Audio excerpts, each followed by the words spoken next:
So hello everyone, welcome to Girdhar Pharma. जैसा कि हम अपनी यूनिट देख रहे हैं, मतलब यूनिट तो हम फोर्थ देख रहे थे बेसिकली, बट लेकिन हमारा जो सब्जेक्ट कोड था वो था BP 405T pharmacognosy and phytochemistry को हम पढ़ रहे थे, जिसमें कि हमने first second third unit already कर ली है। फोर्थ यूनिट का भी एक लेक्चर हमने कंप्लीट कर लिया है।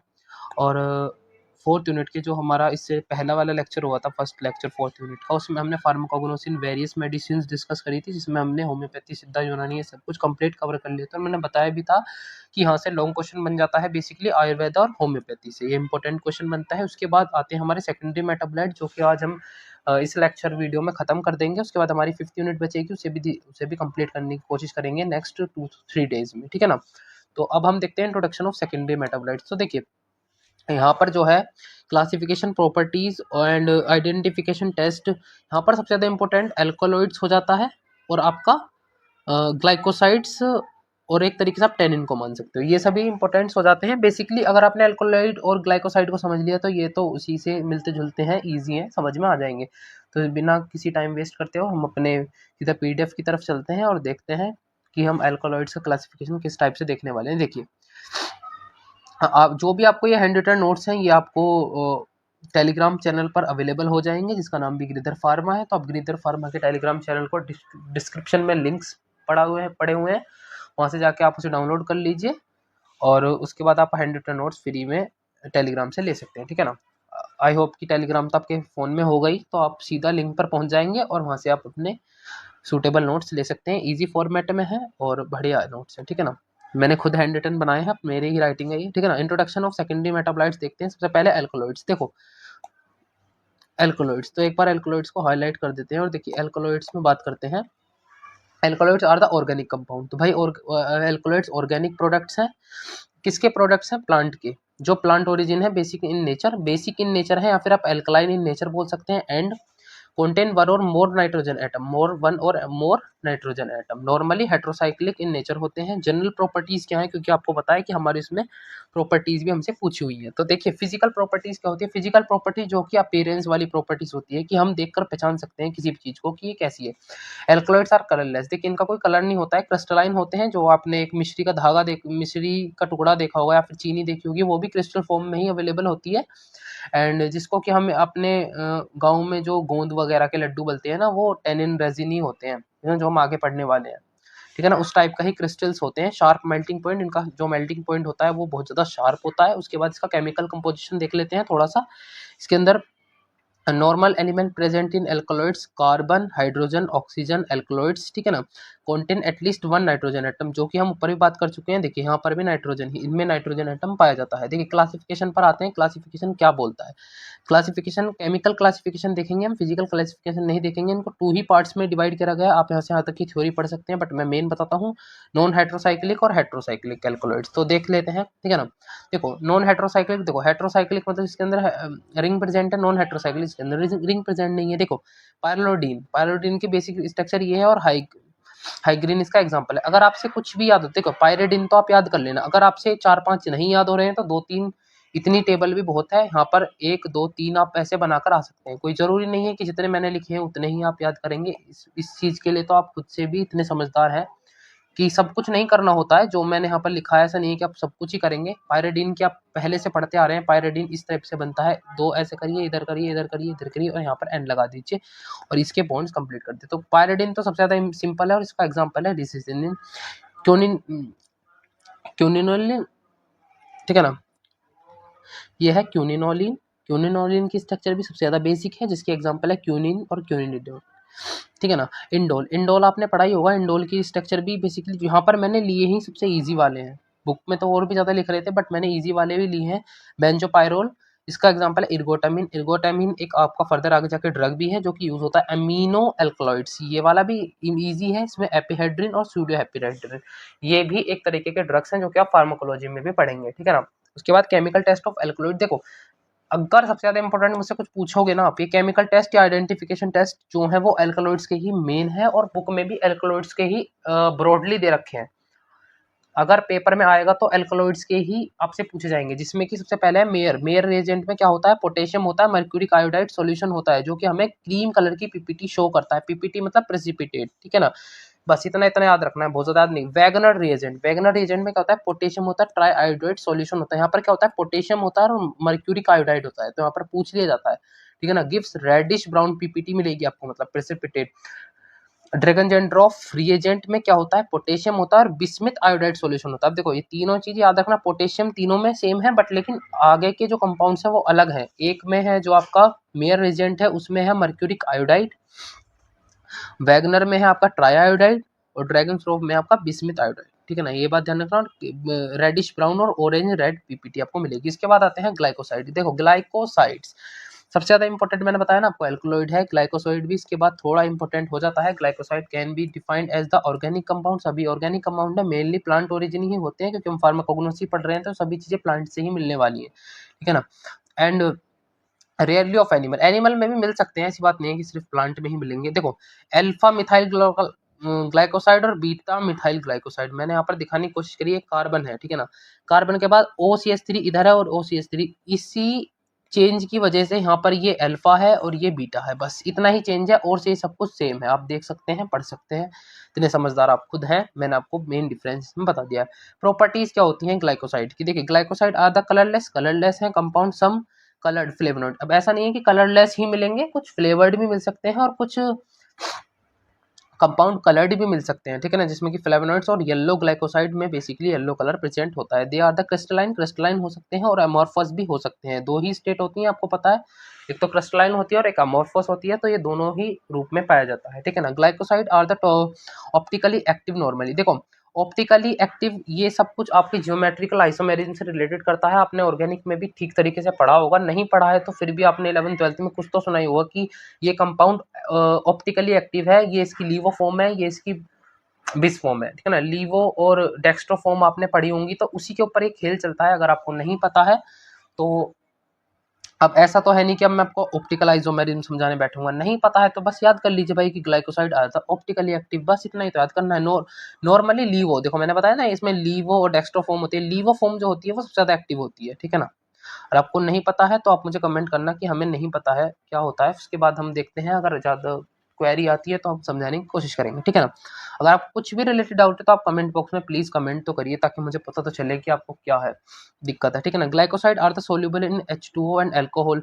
ग्लाइकोसाइड जो होते हैं सोल्यूबल होते हैं वाटर में, H2O का मतलब यहाँ पर वाटर है, और अल्कोहल में इनसोल्यूबल होते हैं, ईथर में भी इनसोल्यूबल होते हैं, क्लोरोफॉर्म में भी इनसोल्यूबल होते हैं। और आप मुझे क्लोरोफॉर्म का नीचे फॉर्मूला कमेंट करेंगे कमेंट बॉक्स में, ठीक है ना, ताकि मुझे पता चले कि हमारी जो ऑडियंस है देखने वाली वो कितनी ज़्यादा पढ़ने में ठीक है ना। उसके बाद आइडेंटिफिकेशन टेस्ट देखते हैं। देखो आइडेंटिफिकेशन टेस्ट बुक में बिल्कुल ऐसे दिए नहीं है, एल्कोलॉइड्स वाले टेस्ट ही यहाँ पर चल जाते हैं, बट फिर भी एक बार पढ़ लेते हैं क्या बोलती है theory. There are the no simple identification test. देखो भाई इनके जो टेस्ट है ग्लाइकोसाइड के टेस्ट है वो सिंपल बिल्कुल भी नहीं है, ये सभी टेस्ट लेबोरेटरीज में ही परफॉर्म कर सकते हो, क्योंकि ग्लाइकोसाइड डिपेंड करता है उसका नेचर की, उसके अंदर कितने परसेंट में ग्लाइकोन और एग्लाइकोन प्रेजेंट है। आपको पता है ग्लाइकोसाइड के अंदर ग्लाइकोन और एग्लाइकोन नाम की मॉइटी प्रेजेंट होती है, जो कि स्पेसिफिक केमिकल टेस्ट के साथ ही रिएक्ट करती है, ड्रग परफॉर्म करती है विच इंडिविजुअल ड्रग्स, तो इसलिए इसमें बहुत ज़्यादा नहीं बताया गया। अगर आप आइडेंटिफिकेशन टेस्ट अगर आपसे पूछे जाते हैं ग्लाइकोसाइड के, आप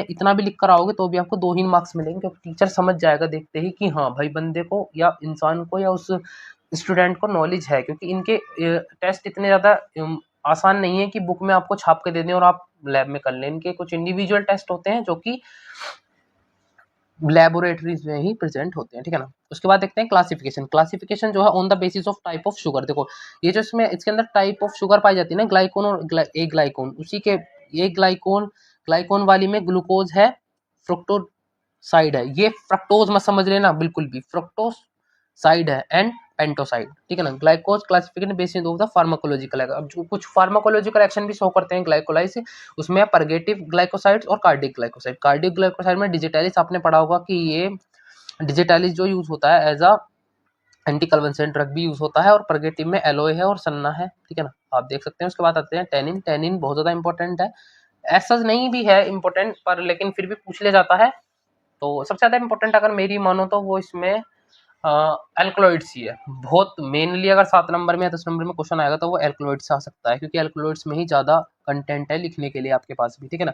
tannin are the defined as the complex organic and non nitrogenous polyphenolic होते हैं, इसके अंदर बहुत सारे फिनोल ग्रुप्स प्रेजेंट हो सकते हैं, substance of the higher molecular weight, इनका मोलिकुलर वेट हायर होता है। अगर देखो यार टैनिन को ना, अगर आप इनकी स्ट्रक्चर देखोगे ना, सच्ची में बता रहा हूँ, स्ट्रक्चर में आपको ऐसा लगेगा कि कितनी बड़ी, क्योंकि इसके अंदर पॉलीफिनोलिक बोला है, पता है फिनोलिक ग्रुप कितने सारे, कितना डेंजर स्ट्रक्चर्स बैठेंगे इनकी, अगर आप टैनिन वगैरह की structure. Tannin are the used as the antiseptic sorry यार, जो टैनिन है हमारे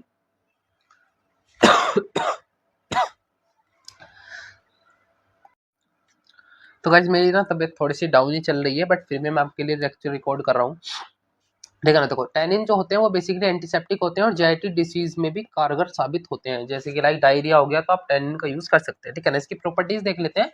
सोल्यूबल वाटर में होते हैं, अल्कोहल, ये डिल मत समझ लेना, ये डाइल्यूट है, ठीक है ना, dilute alkaline glycerine and acetone, ठीक है ना, इनमें इनसोल्यूबल होते हैं, सॉरी सोल्यूबल होते हैं ग्लिसरीन और एसीटोन और डिल एल्कलाइंस में, या फिर डिल डाइल्यूट आपका एल्कलाइन वाटर में। इनसोल्यूबल किस में होता है, ऑर्गेनिक में होते हैं, जिसमें कि बेंजीन आता है, आपका कार्बन टेट्रा क्लोराइड आता है, ठीक है ना, या फिर आप क्लोरोफॉर्म भी बोल सकते हैं, यहाँ पर क्लोरोफॉर्म भी लिख सकते हैं, ठीक है ना, वो भी ऑर्गेनिक सॉल्वेंट के अंदर ही आती है। देखो tannin, tannin with the ferric salt give blue colour. अब देखो यहाँ पर एक प्रॉपर्टी आपको मिल गई, टैनिन जो है वो फेरिक सॉल्ट के साथ ब्लू कलर इंडिकेट करता है, तो आप इसको एज अ आइडेंटिफिकेशन टेस्ट में भी डाल सकते हो। ब्लैक भी शो करता है, वॉयलेट भी, ग्रीन भी, वो मैटर करता है कि किस टाइप का टैनिन है आपका, ठीक है ना। क्लासिफिकेशन कैसे, हाइड्रोलाइजेबल टैनिन और कंडेंस टैनिन, ठीक है ना, 2 टाइप्स के होते हैं। अब हाइड्रोलाइजेबल में क्या होता है, which tannin hydrolysed by the acidic enzyme and produce gallic acid. Gallic acid का ये एग्जांपल मैंने दिखाने की कोशिश की, अगर आपको समझ आता है तो कर लीजिएगा, वैसे सबसे इजी है।